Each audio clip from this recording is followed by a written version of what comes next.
Hello friends, in continuation with our video series covering computer network, so far in last 15 videos, we have discussed about basics of internet layer protocols and application layer protocols. Now in this and succeeding videos, we will explore the transport layer in detail. We have discussed transport layer multiplexing and demultiplexing. Now let us move on and discuss one of the internet's transport protocol UDP, that is user datagram protocol. Here we will see that UDP adds little more to the network layer protocol than multiplexing and demultiplexing services. In this section of the video, we will take a close look at UDP, that is how it works and what it does. Suppose as an application developer, you are interested in designing a no-frills bare-bone transport protocol, that is with bare minimum requirement, like on the sending side, you might consider taking the message from the application processes and running them directly to the network layer. And on the receiving side, you might consider taking the message arriving from the network layer and passing them directly to the application layer. For such an requirement, UDP would be the better choice to explore.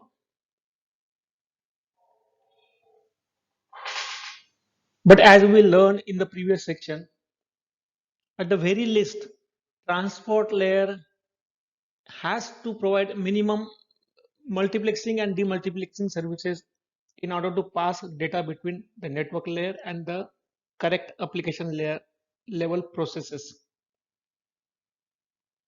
UDP, that is user datagram protocol as defined in RFC 768 document, does just about as little as a transport layer protocol can do. Aside from the multiplexing and demultiplexing function and some light error checking, it adds nothing to the internet protocol. In fact, if the application developer chooses UDP instead of TCP, then the application is almost directly talking with IP, that is Internet Protocol. UDP takes messages from the application processes, attach source and destination port number fields for multiplexing and demultiplexing services, and add two or small fields and pass the resulting segments to the network layer directly. The network layer encapsulates the transport layer segment into an IP datagram and then makes best effort attempt to deliver the segment to the receiving host. If the segment arrives at receiving host, UDP uses the destination port number to deliver the segment's data to the correct application processes. Note that with UDP, there is no handshaking between the sending and receiving transport layer entities before sending a segment, and hence UDP is said to be connectionless. Domain name system, that is DNS, is an example of application layer protocol that typically uses UDP. When a DNS application in host wants to make a query, it constructs DNS query message and pass the message to UDP. Without performing any handshaking beforehand, with the UDP entities running on the destination end system, the host side UDP add header fields to the message and pass the resulting segment to the network layer directly.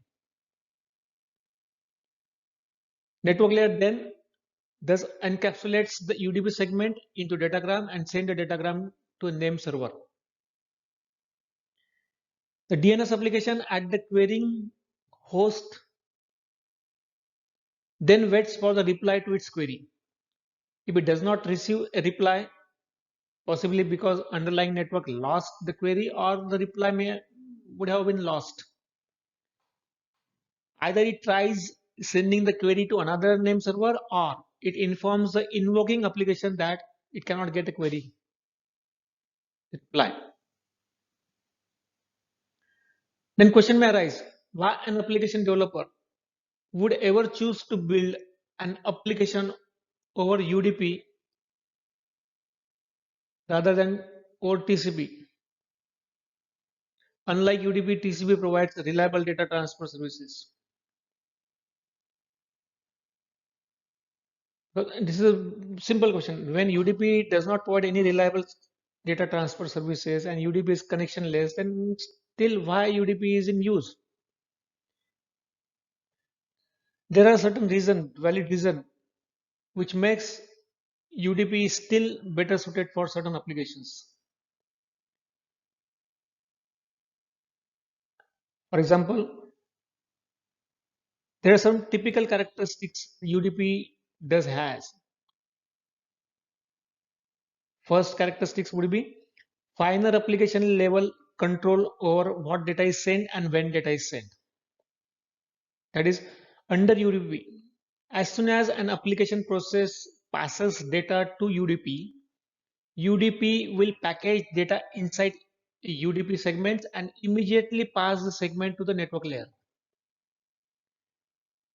TCP, on the other hand, has a conjunction control mechanism that throttles the transport layer TCP sender when one or more link between the source and destination hosts become excessively congested.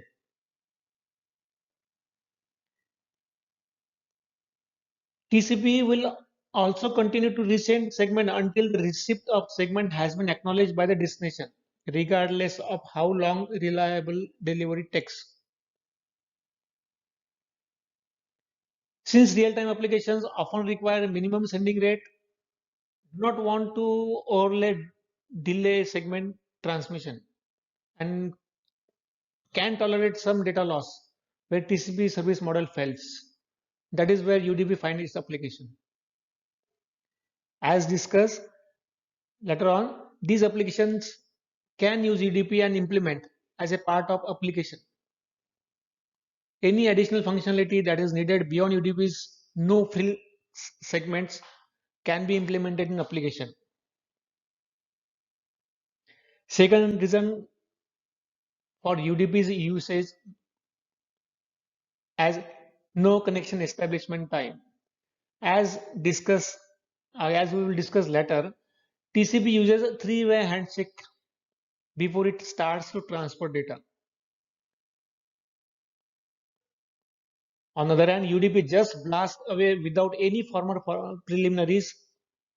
Thus, UDP does not introduce any delay to establish a connection. This is probably the principal reason why DNS runs over UDP rather than TCP. DNS would be much slower if it ran over TCP.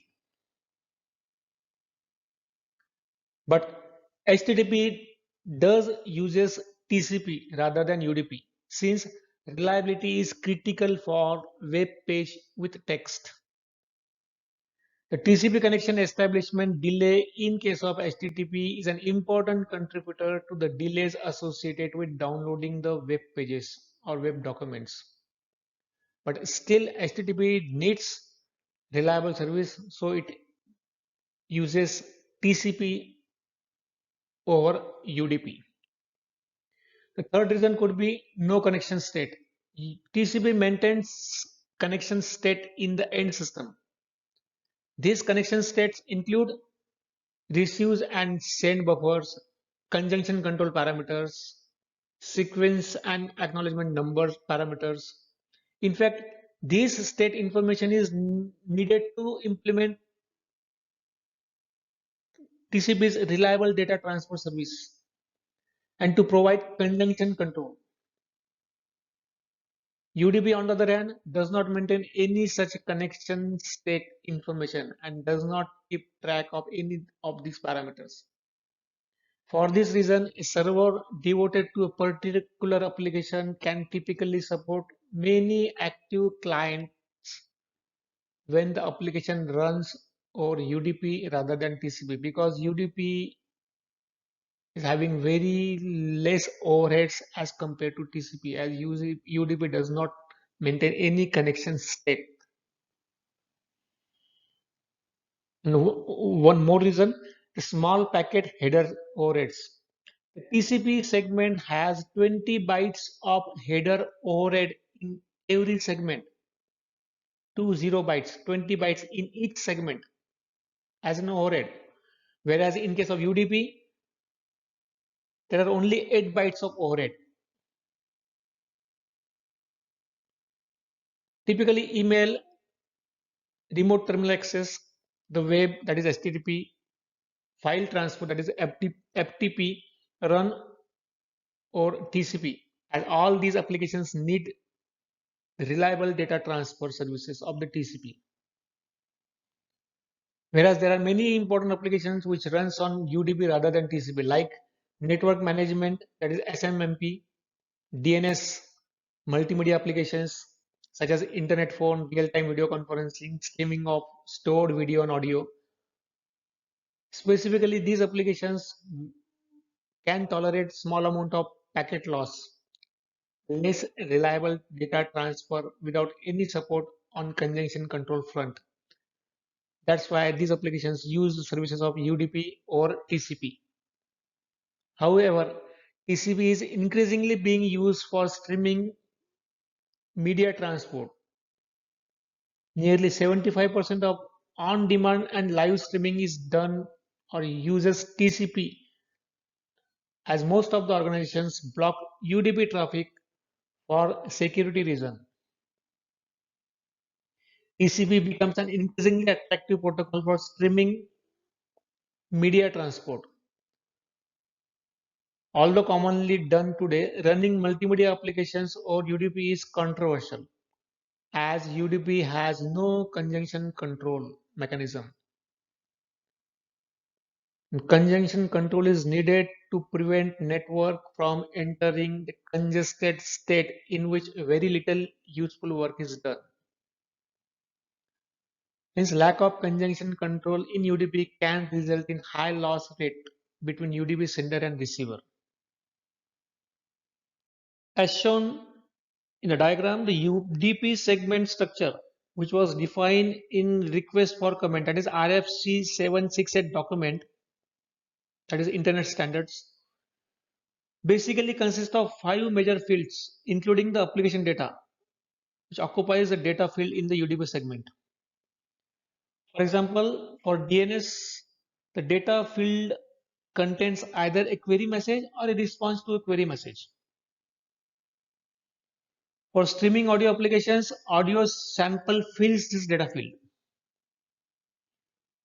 The other 4 fields of UDP header, each consisting of 2 bytes, constitutes the port numbers, both source and destination, which allows the destination host to pass the application data to the correct processes running on the destination end system. That is indirectly to perform the demultiplexing function, which is a core function of any transport layer protocol. The length field specifies the number of bytes in the UDP segment, header plus data. An explicit length field value is needed since the size of data field may vary from one UDP segment to the next. The checksum is used by the receiving host to check whether error have been introduced in the segment or not. Practically, the checksum is also calculated over a few of the fields in the Internet Protocol header in addition to the UDP segment. We will discuss the checksum calculation in detail next, which is the basis for error detection. The primary goal of checksum is to detect error or a noise in a transmitted segment. UDP checksum provides for error detection. That is, checksum is used to determine whether bits within a UDP segment during transmission have been altered or flipped or not. For example, by noise in the link or while storing at a router as it moves from source to destination. UDP at the sender side performs one's complement of the sum of all the 16-bit word in the segment with any overflow encountered during the sum being wrapped around. This result is put in the checksum field of the UDP segment. And on the other hand, at the receiving end, receiver again compute the checksum on the received segments and then check if the computer checksum is equal to that of checksum field value of the segment. If both checksums are equal, it indicates no error has been detected. Otherwise, if there is an error, take necessary action like request for retransmission, etc. To have better understanding into as to how to compute checksum and how to check, we will explore it by taking one example. Here we will discuss a simple example for checksum calculation. For calculation purpose, we are taking two 8-bit integers instead of 16-bit. Suppose we have two 8-bit words as 11000110 and 10100101, data 1 and data 2. We perform the addition of these two numbers, which comes out to be 01101011 with one overflow as a carry out.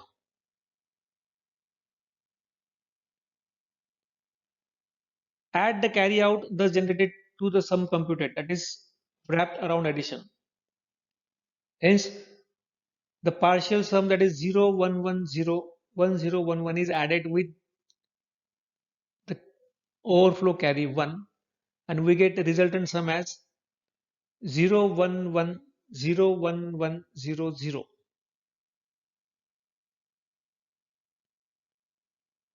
After performing the addition, we need to take one's complement of the sum,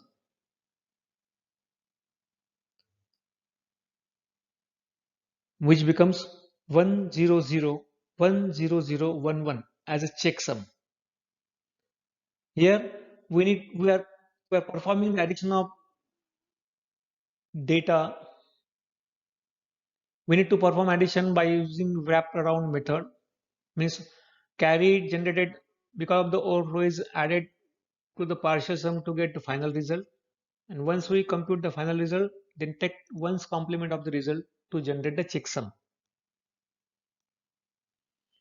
At the receiver, the given three 8-bit words are added including the checksum.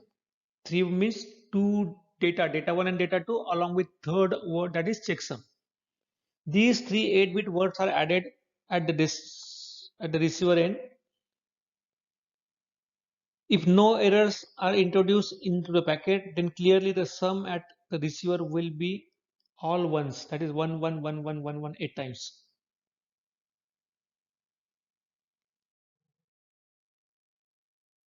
Here we will continue our discussion how to calculate the checksum and how checksum is used to detect the error. As we had calculated earlier, at the receiving end, the three numbers, two data packets along with the checksum are added together. Here again the addition is performed in wrap-around fashion. That is, if there is any carry generated as an overflow, that carry needs to be added back to the partial sum to generate the final result.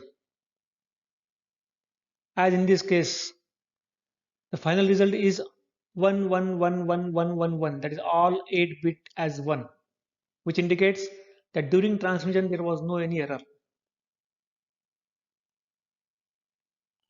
For verification purpose, we intentionally introduce some noise in the sent data by flipping certain bits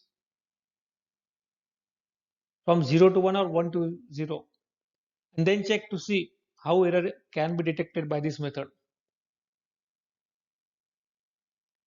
Here, one of the bit of second segment was flipped from 0 to 1 as highlighted.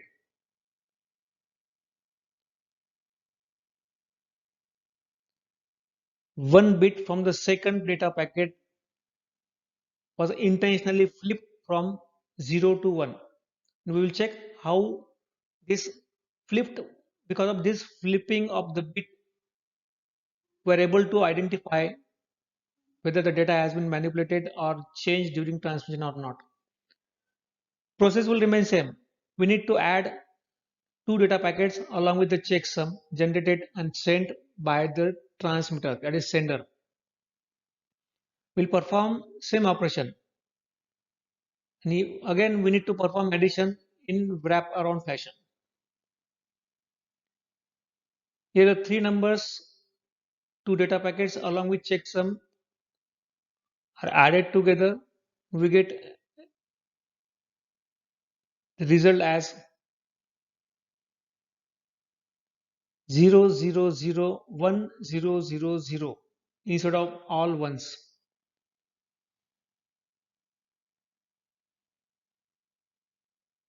which is an indication that data has been corrupted or altered during transition. Although UDP provides error checking, it does not do anything to recover from an error. Some implications for UDP: simply discard the damaged segments. Other, pass the damaged segment to the application with a warning. You may wonder why UDP provides checksum in the first place. As many link layer protocols, including the popular Ethernet protocol, also provides error checking, but there are two major reasons. One, IP, that is Internet Protocol, is supposed to run or just about any layer 2 protocol. It is useful for transport layer to provide error checking as a safety measure. Second, there is no guarantee that all the link between source and destination provide error checking. That is, one of the link may use link layer protocol that does not provide error checking. Furthermore, even if segments are correctly transferred across a link, it is possible that bit error could be introduced when segment is stored in a router's memory. So, on the safer side, UDP does provide error detection by by means of checksum.